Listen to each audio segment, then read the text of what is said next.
No capítulo 11 do livro Missionários da Luz, eu queria que você pudesse me ajudar a entender sobre a questão do caso Raul. Se Raul, ele Raul e é Noé. assassino e suicida, por que que ele tem aquele tratamento no mundo espiritual? Bom, primeiro é que a gente acaba tendo. Bom, deixa eu colocar primeiro o caso. O capítulo 11 do livro Missionários da Luz conta a história de Raul. Raul é amigo de Noé, veio do interior e, chegando da cidade pequena para a cidade grande, a convite do amigo, ele conhece Éster, que é a noiva de Noé. E ele se apaixona pela noiva do amigo. Então, o que ele faz? Ele envenena o amigo. Ele envenena. Ele mata o amigo envenenado para ficar com a esposa. E ninguém entende, na verdade, a morte de Noé, sabe? Noé, na verdade, não é entendido porque ocorre a sua morte em condições que são tidas como estranhas, e o certo é que Raul fica ileso das responsabilidades, casa com Esther. Eles têm filhos, se não me engano, são 3 filhos que eles têm, e ele carrega uma culpa imensa. Mesmo tendo casado, dando, entre aspas, certo o seu plano, ele fica muito decepcionado com ele mesmo.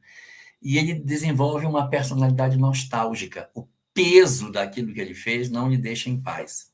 E aí, ele então se suicida. Só que ele simula de maneira a parecer que ele tinha sido assassinado.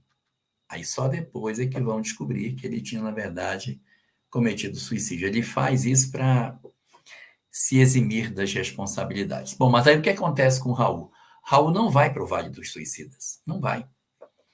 Ele fica no matadouro. Os espíritos perversos capturam Raul, o levam para o matadouro e ele fica completamente alienado nesse local, sem a menor condição de entendimento onde ele está. Aí os mentores, através do pedido de Esther, vão até o local onde ele está e localizam a figura de Raul, o levam para o mundo espiritual, ele fica 3 dias alucinado, descobrindo que ele está morto, que ele nem sabia que tinha morrido direito. E depois é que ele, passando essa crise, ele tem a possibilidade de até entrar em contato com a esposa. Então vamos lá. Pergunta: por que ele teve esse tratamento no mundo espiritual? Ponto número 1. O mesmo livro, capítulo 13, vai falar a seguinte frase. Estamos no 11, o 13 diz assim: as reencarnações, tanto quanto as desencarnações, variam a infinito, a ponto de se dizer que não há duas absolutamente iguais. Então, não existem 2 desencarnações iguais. Não tem essa tabela, o cara é suicida, então vai acontecer isso. Isso aqui não é, então vai acontecer. Não, não tem isso. Nós não temos essa tabela. Como também a própria obra Memórias de um Suicida também afirma que a ideia de que todos os suicidas vão para o vale não é verdadeira. Uma quantidade imensa de espíritos não vão para o vale. E não vão para o vale por quê? Porque estar no vale é estar guardado, é estar sob a proteção de Maria. Ele era suicida, mas era assassino também. Ele não toma a concessão de ser um espírito que vai ser acolhido no Vale dos Suicidas para iniciar um trabalho de acolhimento, atendimento e recuperação. Ah, mas ele ficou melhor, porque ele nem passou por aquele sofrimento lá.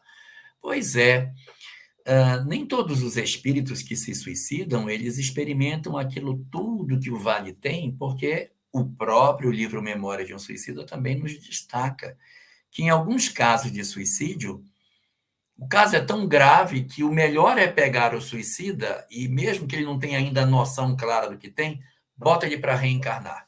Chamado lá na obra de reencarnação imediata. São encarnações curtas, em que ex-suicidas encarnam por um período pequeno, e esse período pequeno é um período que eles vêm com alguma sequela física ou mental, ou as duas juntas, vivem pouco tempo, desencarna, para aí então começar o trabalho de socorro. Numa outra alternativa, vai para o vale, passa por aquele período, entra naquelas instituições de atendimento, para lá na frente reencarnar com mais proveito.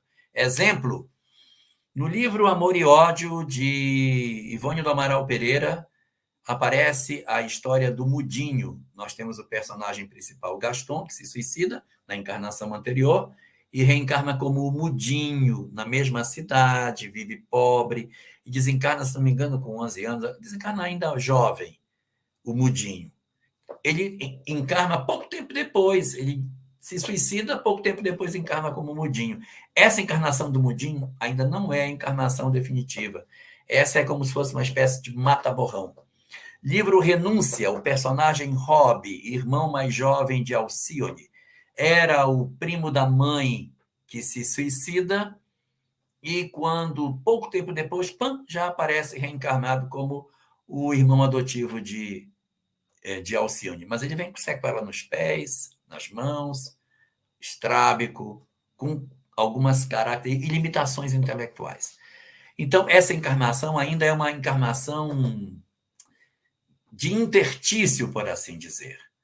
E aí ele vai desencarnar, o Rob desencarna ainda jovem, atropelado por uma carruagem que passa, e aí ele volta para o mundo espiritual, aí vai começar o trabalho dele. Então, o nosso querido Raul, do livro, ele de repente está numa situação que aparentemente é progresso, mas ele deve ser encaminhado para uma reencarnação de curto prazo, as chamadas reencarnações imediatas, para que ele deixe no corpo boa parte das perturbações que ele traz, para começar lá na frente a retomada do seu processo evolutivo. Não existe pistolão no mundo espiritual, mas também não existe uma regra única para os espíritos. Ir para o vale pode ser um pouco mais longo, mas pelo menos tem uma encarnação bem mais proveitosa lá na frente.